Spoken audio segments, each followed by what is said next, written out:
और आगे बढ़ते हुए आपको बताएं कि परवेज लाई के घर पर हमले की सबकी जानिब से मजम्मत अच्छी पेशरफ्त है, लेकिन आज इस्लामाबाद में गिरफ्तारियों को देखकर ऐसा नहीं लगता कि हुकूमत मुज़ाकरात में संजीदा है।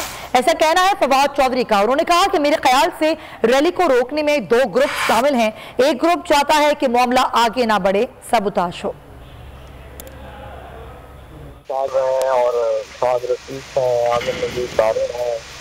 और इन तमाम लोगों ने जो परवेज लाई साहब के ऊपर घर के ऊपर जिस तरह से हमला किया गया है उसकी मजम्मत की है, तो जाहिर है कि एक अच्छी बात, अच्छी पेशरफ्त है। तो आज भी इस्लामाबाद में गिरफ्तारियां हो रही हैं, जाहिर है कि उससे जाहिर होता है कि हुकूमत की संजीदगी नहीं है मुज़ाकरा। हमारा तो यही है कि जहाँ पे भी एहतजाज होता है, जलसा होता है, उसमें फैमिलीज आती हैं, बच्चे आते हैं, एक मेले का समा होता है, तो हम लोग कोई उस तरीके से जाहिर है हमारा तो पुरमन के अलावा कभी कोई हमारा एजेंडा हो नहीं। हुकूमत के अंदर दो ग्रुप्स है, शायद पॉसिबल है। वो एक ग्रुप ये है जो चाहता है कि सबोटाज हो मामला और आगे ना बढ़े, और उसकी वजह से जो ये पकड़ दकड़ है, जो रोकना है। हवाए नफ्स की है हुक्मरानी, लुटेरा कर रहा है पासबानी।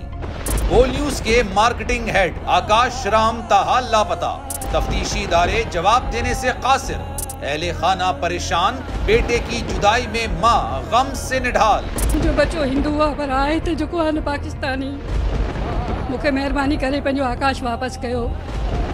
हुकूमत से बेकसूर और मुहिब्बे वतन बेटे की बाजियाबी के लिए फरियाद। आकाश राम के अगवा के खिलाफ अहले खाना की जानिब से सुप्रीम कोर्ट में दरख्वास्त दायर। सुप्रीम कोर्ट के चीफ जस्टिस उमर अता बंदियाल से आकाश राम के अहले खाना की जल्द समाअत की इस्तदा।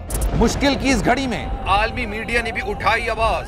CNN, आज तक, इंडिया टुडे, टाइम्स नाउ समेत आलमी मीडिया ने आकाश राम के अगवा के खिलाफ दिया बोल का साथ। उफ क्या जुल्म है, बोल इंसाफ का मुंतजिर।